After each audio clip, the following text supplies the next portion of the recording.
The rain came down hard that night in Jackson, Mississippi. Inside a small house, Clara held her baby, Grace, close.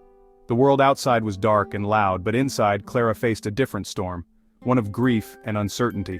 Her husband was gone, leaving her alone with memories and a newborn. The rain on the window sounded like a million tiny teardrops. Clara whispered to Grace, "I will protect you. I will build a world for you." The house felt empty, filled with echoes of what used to be, but Clara knew she couldn't stay lost in the past. She looked at Grace, her future, her reason. The storm outside raged, but inside, Clara found a spark of determination. Love, she realized, could be a shield against the harshest winds. As she rocked her baby, she made a silent promise to rise for Grace. The path ahead would not be easy, there would be more rainy nights, more moments of doubt, but Clara knew she would not walk it alone. She had Grace. In the quiet of that little house, with the rain as their witness, a journey began. A mother's promise made in the darkest hour would light the way forward. The world outside could wait. For now, it was just Clara and Grace, together against the storm. The first step was taken, not with fanfare but with quiet resolve.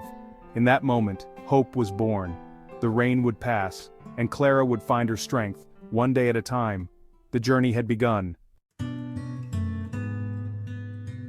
The days that followed were a blur of hardship.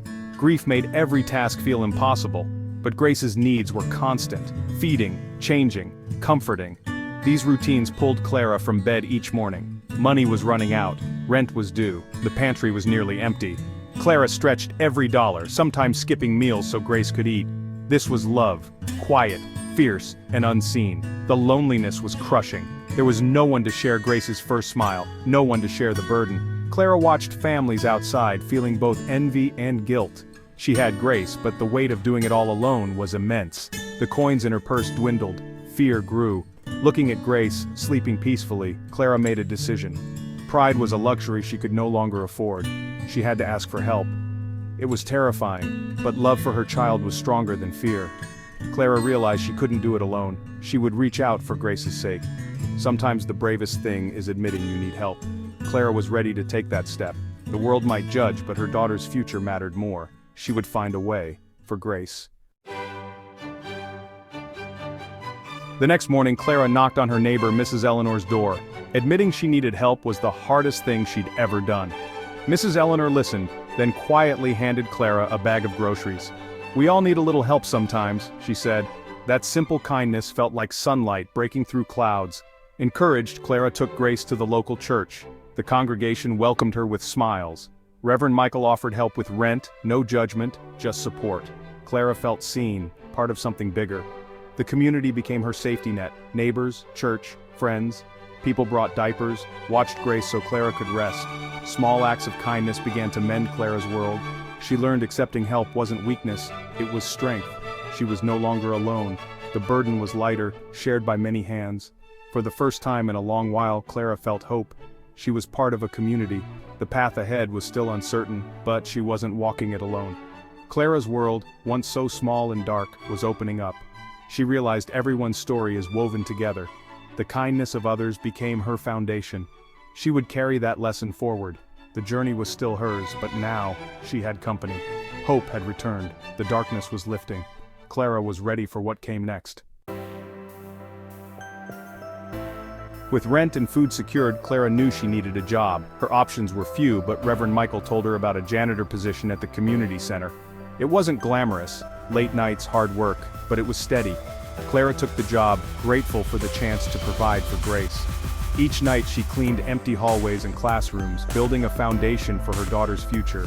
She took pride in her work. People noticed her dedication. Miss Davis, the center's director, left her coffee and words of encouragement. These small gestures made Clara feel valued. Her hands grew rough, her back ached, but her spirit grew stronger. She was providing for Grace, standing on her own 2 feet. The paycheck was more than money. It was proof of her resilience. Clara was no longer just surviving, she was fighting for a better life. The mop and bucket became her tools for a new beginning. Honest work gave her dignity and purpose. Each shift was a step forward. Clara was building more than a clean center. She was building hope. She was more than her circumstances. She was a mother, a provider, and a survivor. The future was still uncertain, but Clara was moving forward. One evening, while cleaning, Clara noticed a flyer for a GED program. The idea sparked hope. What if she could finish her education? She spoke to Miss Davis, who encouraged her and connected her to a church-sponsored tutoring program. Clara enrolled, receiving books and a patient tutor, Mr. Henderson. Their sessions in the church library became her sanctuary. For Clara, this was more than survival. It was about building a better future. She wanted Grace to see a mother who valued learning. The decision to pursue her GED was a turning point. It gave her new energy, born of ambition and dreams. Clara was ready for the challenge. She was no longer just surviving, she was striving. Each lesson was a step toward a brighter tomorrow. The community that once caught her was now lifting her higher. Clara's world was expanding. She was building a new life, one page at a time. The journey was just beginning. Life became a balancing act for Clara. Motherhood, work, and now studying.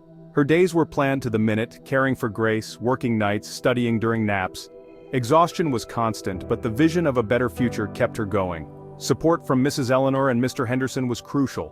Meals, encouragement, patient tutoring. The community's belief in her helped Clara believe in herself. Sacrifices were many. Time for herself was rare.